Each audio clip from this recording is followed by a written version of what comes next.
some of the aspects of filming at Sundance, but how much moral responsibility do you feel to the people that you spoke to in Afghanistan, you know, whose families had been murdered? How much moral responsibility have you felt towards getting the story out? Yeah, you know, one thing I would say is that I think journalists by nature are thieves.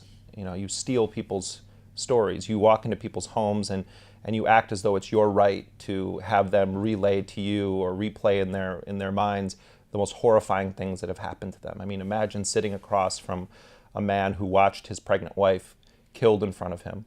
Then these commandos dig the bullets out of her body, and then he is handcuffed, put onto an aircraft, and flown away immediately after watching his wife killed in front of his eyes.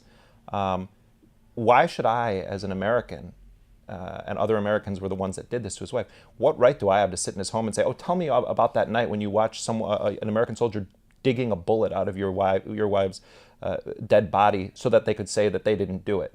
You know, so when you're in those situations with people, you have to understand and have empathy for what you're asking them to do and the position that it would be in. So I always try to say, like, how would I look at me? I would want to kill me. I look like those soldiers. You know, I'm a relatively big white guy with a beard, just like the people that did this to his wife. And you do have a responsibility. You have a responsibility to be a human being to them. I mean, I always apologize to people when I meet them who are victims of these kinds of American military actions, because I feel like I might be the only American that they ever meet again. And I feel like someone from our society needs to be a human being with these people that we meet. And the same was true in Yemen with the families of people who were killed in a cruise missile attack. You know, the only thing American they know are the missiles that came into their village one night and blew everybody up. You know, and it's you feel a tremendous moral responsibility. I mean, we weren't even sure this film was going to be in theaters, and the most important thing for us about getting into theaters was that people would see it in Western countries and maybe question these policies. You know, my proudest moment, though, thus far with our film is that we profile a journalist from Yemen named Abdullah Haider Shaya, who was imprisoned for 3 years for exposing an American missile attack. And President Obama had directly intervened in his case to keep him in prison. He's a very respected Yemeni journalist.